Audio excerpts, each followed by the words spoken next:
Kami semua di dalam tenda ini, ribuan orang ada di sini. Kami mendapatkan kesempatan anugerah luar biasa mendengar firman Allah. Roh Kudus bantu kami jadi pelaku firman-Mu. Ubah hati kami, ubah hidup kami. Kami tidak mau Natal tahun ini Natal biasa-biasa saja. Natal tahun ini adalah Natal luar biasa. Kami mau melayani Tuhan, kami mau melayani rakyat, kami mau melayani sesama, kami mau jadi berkat bagi kami. Lagu Kidung Jemaat, kalau kami di NTT namanya Gemit, Gereja Masehi Injili di Timur. Ada lagu Protestan Kidung Jemaat. Coba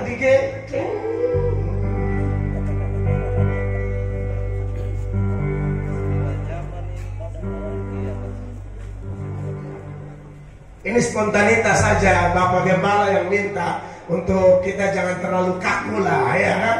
Sebagai penonton, bila zaman ini lalu pada hari kiamat, bila sangkakala Allah terdengar semua, bila orang yang percaya berkeliling tahtanya, bila namaku dipanggil, one more time, bila zaman semua katakan, bila zaman ini lalu pada hari kiamat, semua tepuk tangan dong.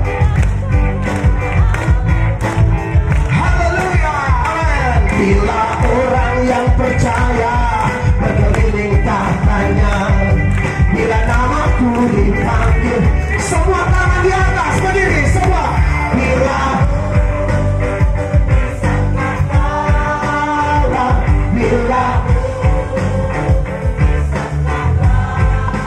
jadi bila buat semua tangan luar biasa. Bukan malah harus video untuk hal yang berlihat. Musiknya, one, two, semua tangan, yo. Bila zaman ini lalu pada hari kiamat, gereja Tuhan harus siap-siap diangkat. Jangan hanya sibuk cari harta yang banyak, sibuk cari Tuhan biar imanmu meningkat.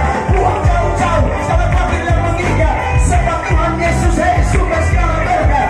Kita harus sehati, sepikir dan sepakat, sehingga ada tantangan pun kita tetap kuat. Langit dan bumi ini pasti akan berlalu, tetapi firman Allah tak akan pernah berlalu. Doa dan baca firman harus bertalu-talu, dan kalau bersaksi, oh jangan malu-malu. Tinggal di dalam Tuhan, hidup bersih selalu, tetapi tanpa Tuhan hidup ini bikin malu. Sama-sama, bila bumi semua tangan, oh bila bumi luar biasa, kosongan penuh kemuliaan Allah. Semua tangan dengan penuh sukacita. Amin, haleluya. Salam, haleluya. Siap-siap. One, two, three, go. Jangan waktu percaya hanya di mulut saja, sebab orang percaya punya tindakan nyata. Dengan demikian kita bisa tampil beda. Kita ingat kegelapan, gereja bercahaya. Memang masalah hidup dapat silih berganti, namun sang penghibur harus ada dalam hati, supaya iman kita tidak pernah mati-mati. Malahan Injil Kristus semakin diminati. Jalani semua ini walau tertatih-tatih, jalani semua ini dengan tetap jaga hati. Firman yang kau dengar haruslah kau taati. Dengan demikian hidupmu berlaku luar biasa, dahsyat, amin. Berlaku, haleluya. Semua tangan lebih dahsyat. Ini baru Natal. Sangkakala, bila bunyi sangkakala ku ada. Bila bunyi sangkakala, bila bunyi sangkakala ku ada.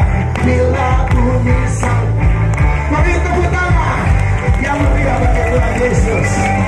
Wow, silakan duduk jemaat terkasih. Ini gara-gara gembala sidang LPCC. Haleluya. Beliau bisik saya bilang rap dulu, makanya saya rap. Dalam Bapak Gembala kasih di Ibu untuk baca ya. Thank you banget, aduh. Bapak terima kasih. Baik, puji Tuhan. Itu spontanitas, saya tidak siap, suara saya lagi sakit, baru pulang dari Samarinda. Sebelumnya bukan Samarinda, di GSDA Adonai Syama, jalan 12 jam Puruk Cahu, tembus Maratewe, jalan 13 jam sampai Balikpapan, lanjut KKR di Samarinda dan sekitarnya, kemarin ke Surabaya, datang ke sini lagi. Jadi kondisi agak ngeri-ngeri sedap, tapi puji Tuhan, Tuhan baik. Tuhan luar biasa, bisa jadi berkat buat saudara-saudara seiman, mulai yang ada di Kalimantan ini, yang hadir di sini, semua tamu undangan dari manapun, mau dari Muslim, dari Katolik, GKE, atau gereja manapun, dalam Tuhan Yesus kita bersaudara. Beri tepuk tangan yang meriah bagi Tuhan. Baik, saya akan mengajak kita mendengar firman Tuhan, yang pembacaannya saya pilih dari satu ayat di dalam Injil Matius. Injil Matius, sambil saya minta air minum. Haleluya. Takutnya saya baca ayat Yesus berkata aku haus. Itu saudara-saudara harus hati-hati di situ ya. Injil Matius pasal 20 ayat 28.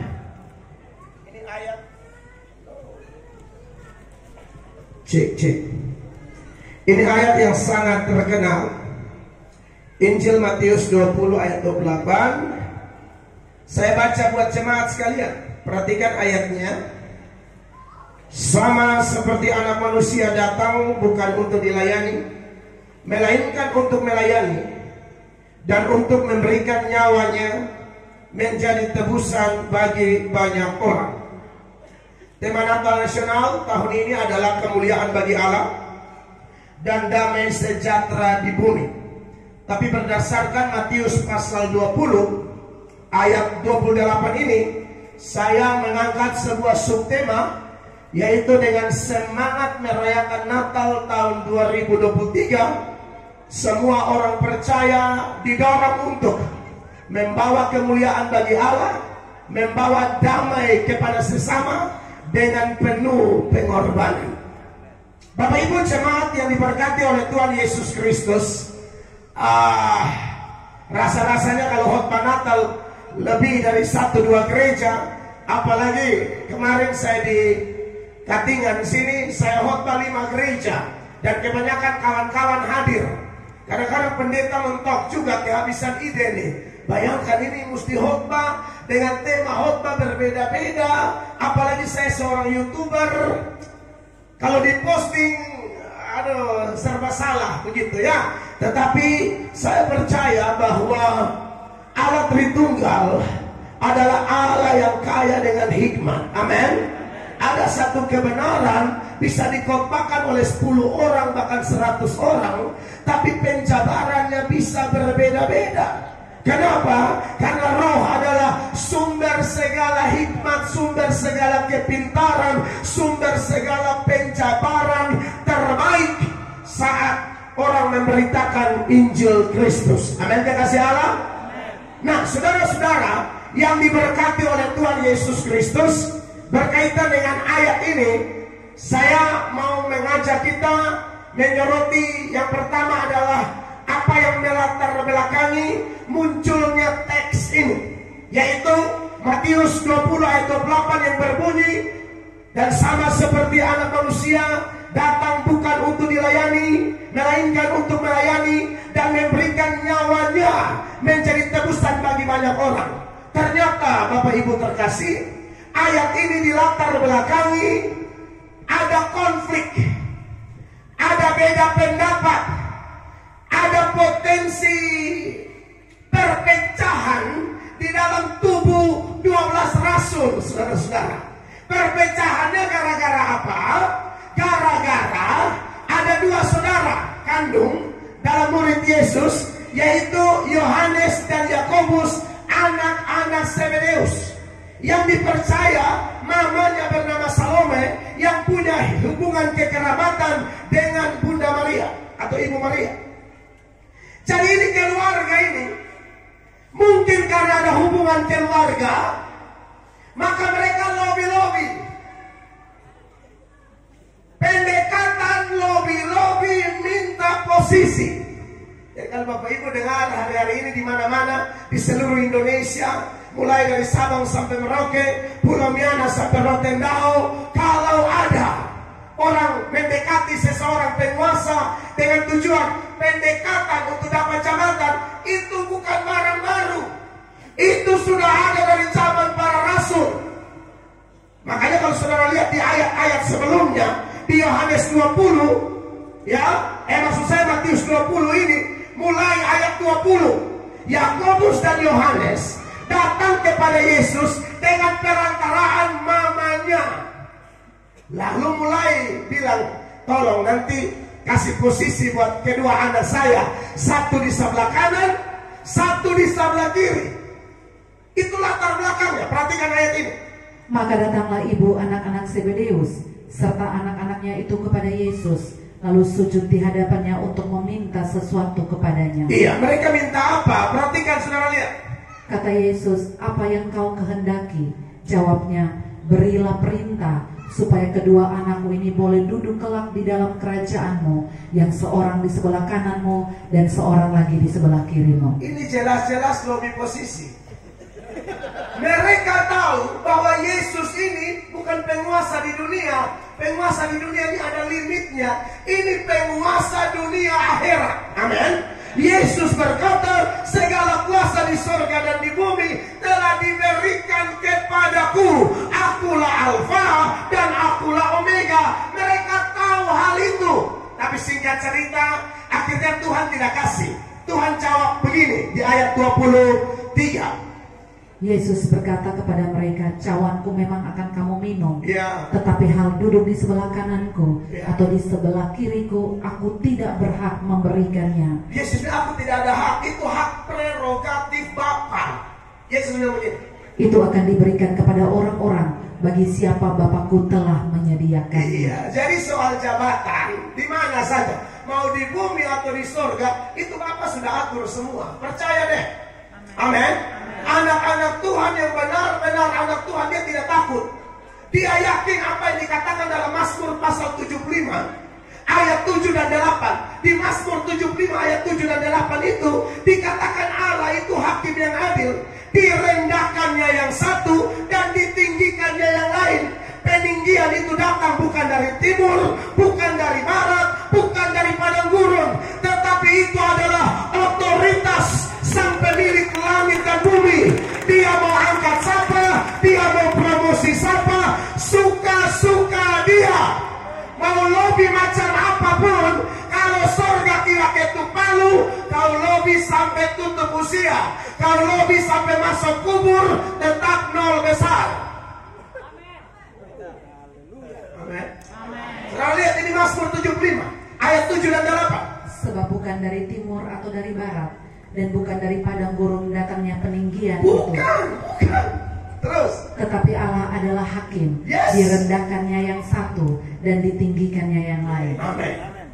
Dan orang Kristen dididik, kita tidak boleh iri hati kalau ada seseorang yang surga putuskan untuk Allah angkat dia, Allah promosi dia, sekalipun menurut hitungan kita sebagai manusia, aduh dia kayaknya kurang cocok, dia kayaknya kurang pas, dia kan kurang pintar dan lain sebagainya. Tapi dengar firman Allah berkata apa? Apa yang bodoh bagi dunia, apa yang lemah bagi dunia, apa yang tidak dipandang oleh dunia, itu yang diangkat oleh Allah untuk mempermalukan orang-orang pintar di dunia ini. Supaya jangan ada yang menyombongkan diri dan berkata, itu karena saya. Tidak, semua karena dia. Amin. Jadi saudara-saudara, tidak perlu iri hati. Iri hati nanti repot. Ada cerita di daerah saya, ada dua perantau dari NTT merantau di luar NTT, sama-sama merantau. Lalu 15 tahun kemudian mereka bilang, kita harus pulang ke desa kita dan membangun desa kita. Satu bernama Nadus, satu bernama Okto. Nadus tipenya sedikit ngomong tapi kerjanya banyak. Kalau Okto, NATO, no action talk only. Dia cuma ngomong doang, actionnya nggak ada. Ini keluarga babi seksi. Tahu Abisesi? Banyak bicara, sedikit aksi. Ini Okto nih, tapi kalau Nadus, dia ngomongnya dikit, tapi aksinya jelas, pembuktiannya jelas, terobosannya jelas. Maka pulanglah Okto dan Nadus ke kampung. Sesuai dengan karakter yang saya sebutkan tadi, maka Nadus mulai bergerak. Dan perubahan demi perubahan di desa mereka mulai kelihatan.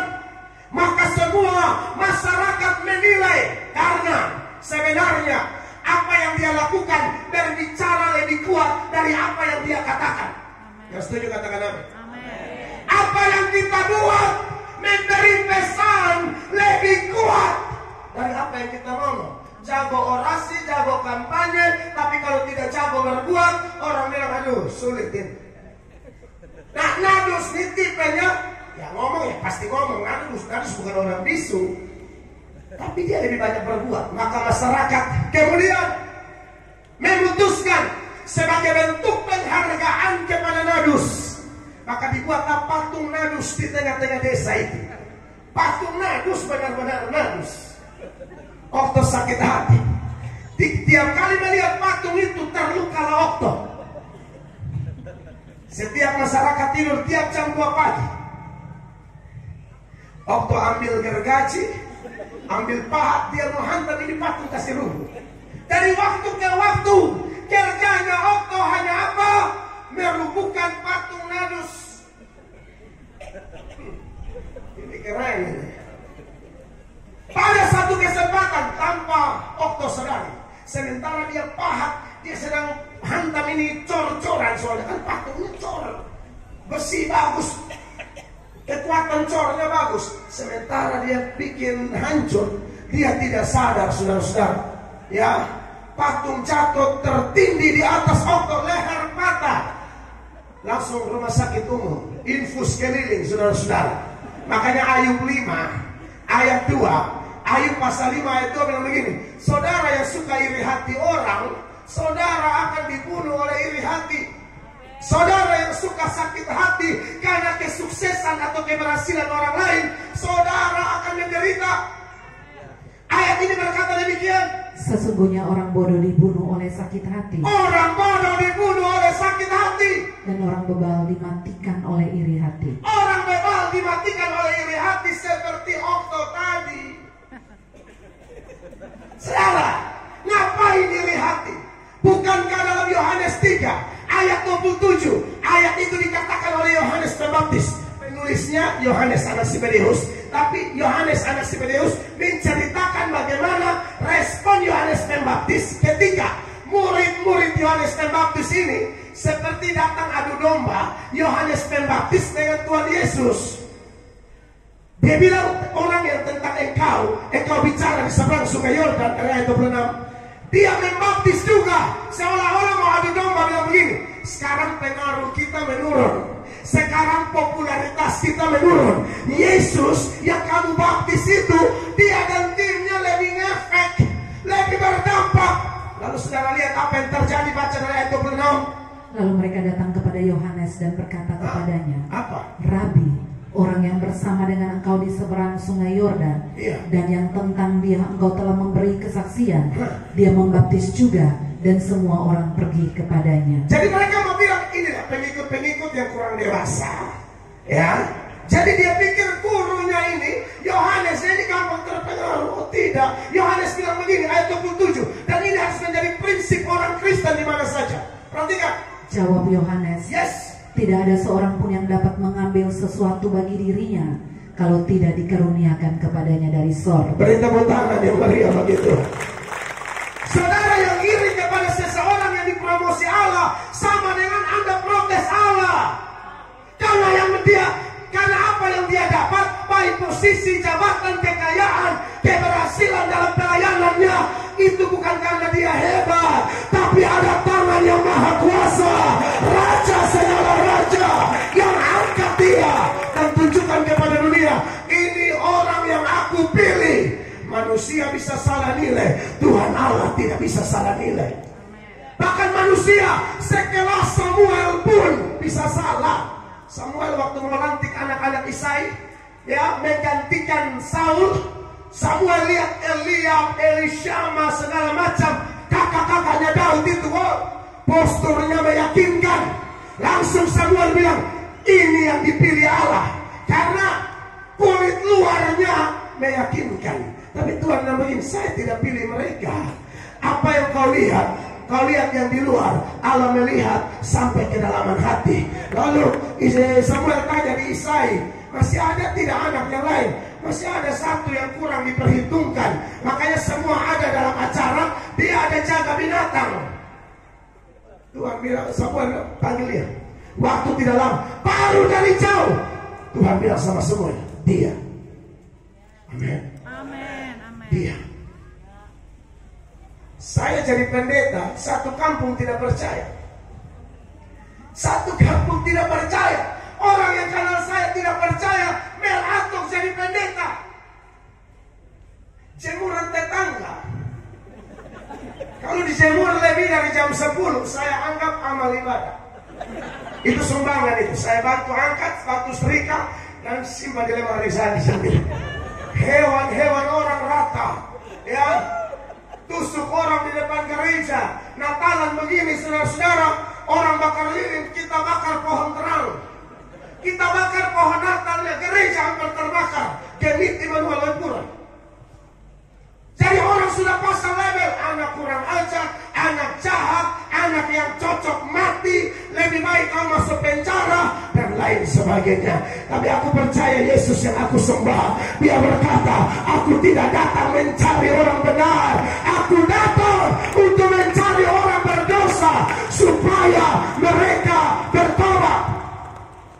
Paulus bilang begini, dalam 1 Timotius 1 ayat 15, perkataan ini benar dan patut diterima sepenuhnya. Kristus Yesus datang ke dunia untuk menyelamatkan orang berdosa, dan di antara mereka Paulus bilang, akulah yang paling berdosa. Tapi ayat 16 Paulus bilang begini, tetapi justru karena itu aku dikasihani, agar agar dalam diriku ini sebagai orang yang paling berdosa, Yesus Kristus menunjukkan seluruh kesabarannya. Dengan demikian aku menjadi contoh bagi mereka yang kemudian percaya kepadanya dan mendapat hidup yang kekal. Haleluya. Paulus bertobat, orang tidak percaya.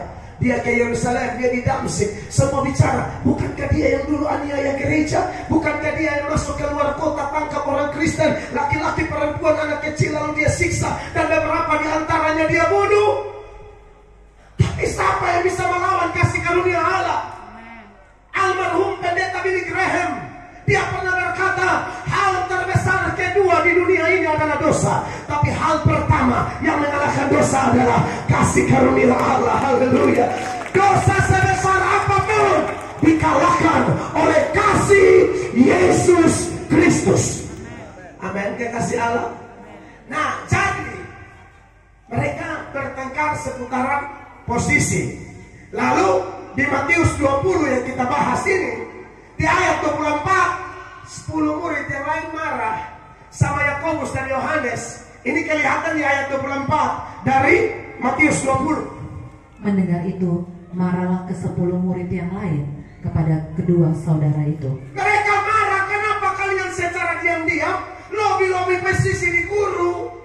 Mereka marah. Saya coba baca komentar para penafsir. Mayoritas penafsir mengatakan begini, alasan terbesar kenapa 10 murid yang lain, Petrus, Thomas, Tadeus, dan lain sebagainya, kenapa mereka marah kepada Yakobus dan Yohanes? Ternyata mereka juga incar itu posisi. Jadi mereka marah bukan karena mereka pahlawan, bukan, mereka juga mau. Nah, ini ngeri-ngeri saudara. Saudara, sekali lagi santai-santai saja. Amin. Tuhan sudah atur semua urusan kita. Firman omong apa, taat saja. That's it. Amin. Bapak Ibu terkasih. Lalu Yesus mulai nasihati mereka. Tidak ada larangan untuk menjadi besar. Tidak ada larangan. Tidak ada larangan untuk menjadi terkemuka. Tidak ada larangan. Tuhan bahkan memberi ruang supaya anak-anak Tuhan jadi besar, anak-anak Tuhan menjadi terkemuka, anak-anak Tuhan menjadi kepala dan bukan ekor, anak-anak Tuhan semakin naik dan tidak turun. Itu ada caranya. Caranya apa? Ayat 26. Perhatikan. Tidaklah demikian di antara kamu. Tidaklah demikian di antara kamu. Beda dengan pemerintah dunia ini. Kamu beda. Versi Kristus beda. Perhatikan. Barang siapa ingin menjadi besar di antara kamu, Kalau mau jadi besar, syaratnya apa? hendaklah ia menjadi pelayan. Gak apa-apa. Saya mau jadi pendeta besar. Siapa mau hanya tak putar di Kupang saja. Lahir di Kupang, SD di Kupang, SMP di Kupang, SMA di Kupang, kuliah di Kupang, sakit-sakitan di Kupang, imunisasi di Kupang, nikah di Kupang, mati di Kupang. Wow, saya tidak mau. Saya mau keliling dunia. Saya tidak mau stagnan di Kupang. Saya mau keliling dunia. Cara yang Yesus kasih bagaimana? Jadi hamba. Melihat orang lain lebih penting dari kita. Amin. Dikasih Allah. Jangan pakai hati bos atau hati nyonya. Harus pakai hati hamba. Dulos, budak. Lalu dia lanjut di ayat 27. Dan barang siapa ingin menjadi terkemuka di antara kamu, Boleh. hendaklah ia menjadi hambamu. Hambamu tuh mutu di situ sesama. Makanya luar biasa, terima kasih ada Romo, ada pendeta dari GKE, ada pendeta dari gereja lain. Sungguh terpancar karakter Yesus di dalam diri kita semua. Saling menghargai, menghormati satu dengan yang lain. Karena kalau mau Tuhan promosi, anggap orang lain lebih penting. Beri tepuk tangan yang meriah bagi Tuhan Yesus. Amin. Jadi boleh-boleh saja. Karena jelas firman Allah berkata dalam Amsal 18 ayat 12, tinggi hati mendahului kehancuran, tetapi kerendahan hati mendahului kehormatan. Wow, haleluya. Saya dulu masih nakal. Paling apa istilah NTT bilang makan puji. Boleh tambah air apa bagaimana?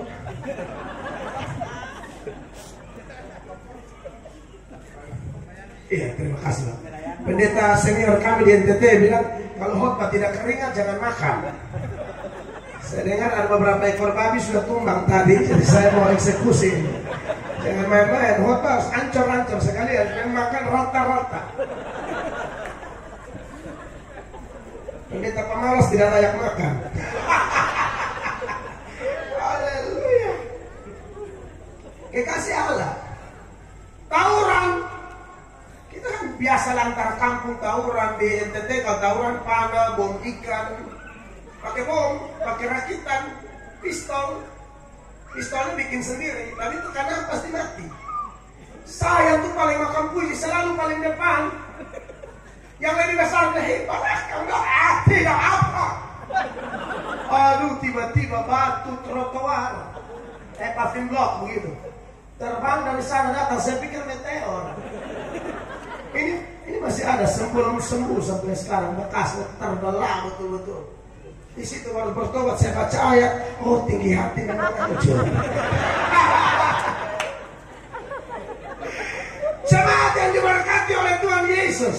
Tapi bicara tentang tema kita dan subtema kita, di mana saya bilang dengan semangat merayakan Natal, semua orang percaya didorong membawa kemuliaan bagi Allah, membawa damai bagi semua orang dengan penuh pengorbanan. Maka teladan utama kita adalah Sang Putra Natal sendiri. Di ayat 28 ini saya akan soroti bagian per bagian, Bapak Ibu. Ini khotbah yang mudah dicerna. Sama seperti anak manusia datang bukan untuk dilayani, melainkan untuk melayani dan memberikan nyawanya menjadi tebusan bagi banyak orang. Ayat ini dimulai. Kan Yesus 26-27 Yesus bilang, kalau kamu mau besar, melayani sesama, mau terkemuka, jadi hamba sesama. Lalu Yesus bilang, sama seperti anak manusia. Berarti Yesus adalah teladan. Kau lihat saya, kira-kira begitu. Semua pendeta di sini lihat Yesus. Semua pejabat di sini lihat Yesus. Semua kepala keluarga di sini lihat Yesus. Semua ibu rumah tangga lihat Yesus. Semua tua adat, kepala suku, orang Dayak di sekitar Kasongan, Katingan dan sekitarnya, sekalipun kita punya posisi di adat kita sebagai orang percaya, lihat Yesus. Bagaimana caranya? memuliakan Allah, dan membawa damai bagi orang lain. Itu ayat dimulai, dan sama seperti anak manusia datang. Garis bawahi kata datang. Bapak Ibu, kalau Yesus itu kehadirannya dalam kedatangannya yang pertama 2000-an tahun yang lalu dalam Natal yang kita rayakan hari ini, dan puncaknya 25 Desember, kita semua orang percaya Katolik, Protestan, kita semua merayakannya. Saudara, lebih banyak dalam Alkitab dipakai kata datang. Aku datang bukan untuk menyediakan hukum Taurat, aku datang untuk memberitakan Injil. Lalu dia bilang, aku datang, aku datang, aku datang. Beda datang dengan lahir. Lahir itu sifatnya pasif. Siapkan Yohanes 18 ayat 37. Lahir itu sifatnya pasif. Kalau datang sifatnya aktif. Mel Atok datang dari NTT. Kekasongan itu aktif.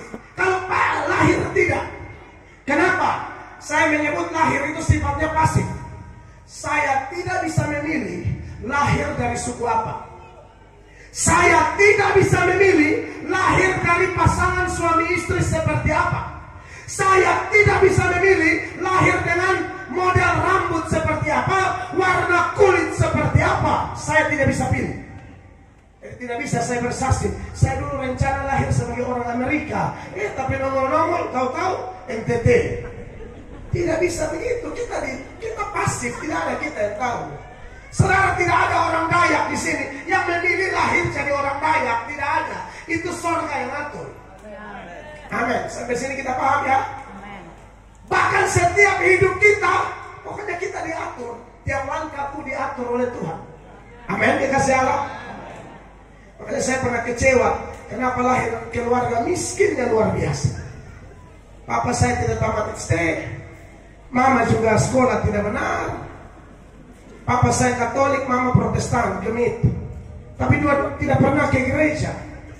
Dan minta maaf, dua-dua juga tidak menikah gereja. Makanya mereka malu, mas, saya ini anak hasil persinahan. Saya ini anak haram. Jadi mereka juga takut ke gereja, mungkin karena jadi bahan omongan. Saya waktu mulai bertumbuh, saya kecewa kenapa ada orang tua model begini. Sebelum saya bertobat. Tapi setelah saya mengerti, Tuhan mengingatkan saya, kamu tidak bisa memilih mau anak sopir ke anak apa. Pokoknya sekarang kau belajar datang kepada Yesus, nanti Yesus akan buat engkau memahami segala sesuatu. Tapi beda dengan Yesus. Betul, Yesus pernah bilang aku lahir, tapi itu cuma satu kali, dan itu disusul dengan aku datang ketika dia bercakap-cakap dengan Pilatus dalam Yohanes 18 ayat 37. Yohanes 18:37. Maka kata Pilatus kepadanya, jadi engkau adalah raja? Jawab Yesus, engkau mengatakan bahwa aku adalah raja. Betul. Untuk itulah aku lahir, dan untuk itulah aku datang ke dalam dunia ini. Cuma satu kali ini. Untuk itulah aku lahir, langsung disusul aku datang. Kenapa disebut datang? Karena Yesus itu kan kita tahu dia Allah yang jadi manusia. Amin. Dia tahu bahwa dia akan datang. Dia akan datang lahir melalui rahim Ibu Maria. Dia tahu. Dia akan dibesarkan di keluarga tukang kayu. Dia tahu. Kita tidak tahu. Makanya kalau kita tidak tahu dan kita menyesal, wajar. Karena kita tidak maha tahu. Yesus maha tahu. Dia tahu dia akan punya 12 pengikut. Dan di antara mereka, satu hianati dia, satu menyangkal dia, rame-rame lari tinggalkan dia di Taman Getsemani. Dia tahu. Dia tahu dia akan hidup di Israel, di mana dia sembuhkan orang. Dia tolong banyak orang. Tapi waktu dia sengsara, tidak ada satupun yang bela dia. Dia tahu. Saudara kata ada orang jahat, begini saudara mau datang? Tidak mau. Yesus tahu, tapi dia mau datang. Kata datang itu sangat dalam. Yesus tahu penyiksaan yang akan dia alami. Di Taman Getsemani, peluhnya menjadi seperti titik-titik darah. Seorang teolog bernama William Hendrickson mengatakan, kenapa Yesus punya peluh seperti titik-titik darah? Karena Yesus sedang melihat tsunami murka Allah. Apa maksudnya tsunami murka Allah? Semua murka yang Allah timpakan kepada semua manusia diambil alih oleh Kristus. Anda bisa bayangkan itu? Belum lagi sesi pencambukan. Yesus datang itu penuh pengorbanan. Ingat, subtema kita kata kuncinya pengorbanan. Cambuk Romawi itu gagang pendek, cabangnya 3, lalu ditaburi dengan besi. Kalau bukan kuningan atau tulang atau timah yang diruncing. Saudara nonton film penyiksaan Kristus, The Passion of the Christ. Ketika mau cambuk Yesus, mereka cambuk meja, kayu aja hancur. Anda bisa bayangkan kalau itu terkena di daging mentah ini. Hanya 2 kemungkinan para penafsir bilang, kalau bukan gila, mati. Yesus tahu, tapi dia datang demi saya dan saudara. Amin. Sekarang saya mau kasih tahu saudara, di Natal ini kita harus buat keputusan ikut Yesus. Dan saya mau kasih tahu apa yang harus kita tahu bersama. Yesus bilang, kalau mau ikut aku, pikul salib, menyangkal diri, baru jadi pengikut. Definisi pikul salib apa? Menderita karena taat Tuhan. Anda yang menderita karena minum mabok, lari motor kencang, lalu tabrak pohon dan mati, itu bukan salib. Itu kamu sok-sok jadi Valentino Rossi. Tapi kalau Anda yang menginjil, berbuat baik, sudah tolong banyak orang, tapi orang fitnah sana, fitnah sini, itu salib. Amin, Bapak Ibu. Lalu yang kedua, saya sudah habis, tenang. Beberapa wajah mencurigakan ya. Tidak apa-apa, pembalasan hak Tuhan. Haleluya. Saudara, saya mau kasih tahu ya, saya kasih tahu sedikit. Sikap Anda kepada firman sesungguhnya adalah sikap Anda kepada Tuhan. Suka firman, suka Tuhan. Tidak suka firman, Anda tidak suka Tuhan. Itu aja. Jaga hati ya saat dengar khotbah. Jaga hati, saya kasih tahu memang. Jangan.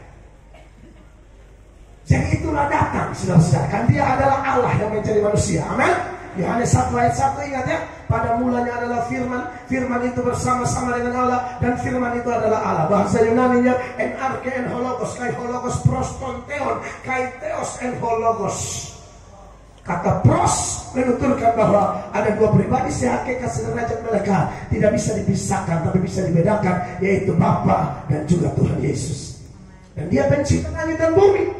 Dia menjelma menjadi manusia. Dalam konteks tak terbatas, dalam konteks kekekalan, Yesus masuk ke dalam konteks terbatas atau konteks sementara. Lalu yang kedua dia bilang apa? Dan sama seperti anak manusia, datang bukan untuk dilayani, melainkan untuk melayani. Bapak Ibu, melalui Natal bersama keluarga besar Papa Marwan Susanto ini, kita semua didorong untuk kita sama-sama melayani. Amin. Mulai dari tuan rumah, seluruh keluarga besar, semua tamu undangan. Kita tidak boleh selepas Natal ini kita hanya jadi penonton. Sebab Yesus adalah penguasa dunia akhirat, orang nomor 1 dunia akhirat. Dia bilang, aku datang bukan untuk dilayani, melainkan melayani. Ada seorang kepala dinas saya kenal, sombongnya minta ampun. Suami kadis, ibu kabak atau kabit di gereja. Mereka ditugaskan jadi kolektan. Mereka marah majelis, marah pendeta, katanya, kalian kalau mau kasih tugas lihat-lihat orang dong. Maksud mereka ya, masa kepala dinas mau jalan kolekten, padahal wakil gubernur NTT jalan kolekte. Kepala dinas tingkahnya minta ampun. Saya Tuhan Yesus, saya patah dari leher di konsistori. Pasti saya bikin mati dia. Untung Tuhan kita tidak begitu. Ya atau memang agak sedikit, tapi Tuhan kan tidak. Saya masuk saya, Tuhan lu habis. Saya cabut kumis dengan bibir-bibir semua. Tapi saya bisa lihat bahwa hidupnya hancur betul. Bangkrut kiri kanan, mobil jual, dililit, utang nyeri, sombong minta ampun. Saya khotbah di Timor Leste, di negara tetangga kita. Tim yang datang itu pengusaha-pengusaha. Kami dibawa makan di restoran, lalu 2 konglomerat di kota itu pamit dan berkata, Bapak kami tidak bisa makan bersama dengan Pak Pendeta. Saya bilang, mau kemana? Menurut jadwal, hari ini jadwal kami berdua susun kursi dan bersih-bersih gereja. Oh wow, konglomerat, uang bukan MT. Susun kursi, bersih-bersih gereja. Kita ini datang dengan telanjang, kembali dengan telanjang, lahir tidak bawa apa-apa, mati tidak bawa apa-apa. Kalau kita punya apa-apa, semua dari Tuhan Allah. Amin. 1 Timotius 6 ayat 7, Paulus mengingatkan Timotius hal itu, bahwa kita tidak datang bawa apa-apa, kita mati tidak bawa apa-apa. Perhatikan. Sebab kita tidak dapat membawa sesuatu apa ke dalam dunia, dan kita pun tidak dapat membawa apa-apa keluar. Saudara mau taruh emas di peti mati? Di surga tuh emas dipakai bikin aspal. Takutnya saudara masuk sana bawa emas, pakai gigi emas, malaikat beribu bisa cabut aspal dari gigi. Kita kaya dengan emas, kita di sana aspal. Sombong apa? Amin Bapak Ibu. Amin Bapak Ibu. Yesus bilang aku datang bukan untuk dilayani, melainkan untuk melayani. Saya kaget. Pak Marom, saya tidur di sini dari tanggal berapa? Saya bilang, Bapak kemana? Bapak ada latihan pimpin pujian di gereja. Wow, ketua DPR kok pimpin pujian. Tapi itu teladan luar biasa. Orang yang teladani Kristus. Orang yang sudah pegang jabatan pusing amat dengan gereja. Saya ini ulang-ulang emosi tinggi kalau dia pejabat. Maksudnya tidak bertobat. Karena kalau sudah mulai dapat jabatan, komitmennya goncang. Uang merubah segala sesuatu, jabatan merubah segala sesuatu. Mulai pergi tugas di Jakarta, kasih mati handphone karena di kamar sudah ada wewe gombel, turunan kuntilanak, sampai ada yang mati overdosis obat kuat. Nah ini kita harus omong. Sebagai pejabat kalau dapat kuasa takut Tuhan, jangan nakal dan Tuhan kasih mati. Amin. Makanya saya tidak tahu di Kalimantan mungkin suka atau tidak, saya tidak tahu. Tapi di NTT saya sudah di blacklist. Karena kalau tiap kali saya omong saya kasih ingat. Pilih mana? Pendeta tegur pakai khotbah atau Tuhan tegur pakai tumor? Lebih baik pakai khotbah. Teguran nyata-nyata adalah lebih baik daripada kasih tersembunyi. Amin. Kekasih Allah. Terakhir, kan supaya terakhir itu roh semakin menyala ya. Besok saya sudah pulang, saudara kan pulang ke sini, saya pulang. Saya sudah tidak ketemu anak ini 1 minggu lebih. Terakhir, Yesus bilang, sama seperti anak manusia datang bukan untuk dilayani, melainkan untuk melayani dan memberikan nyawanya menjadi tebusan bagi banyak orang.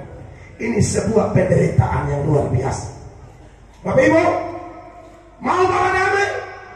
Mau bawa kemuliaan di sekitar Katingan, Palangkaraya, Kalteng dan sekitarnya? Harus ada pengorbanan. Amin. Harus ada penderitaan. Filipi 1 ayat 29.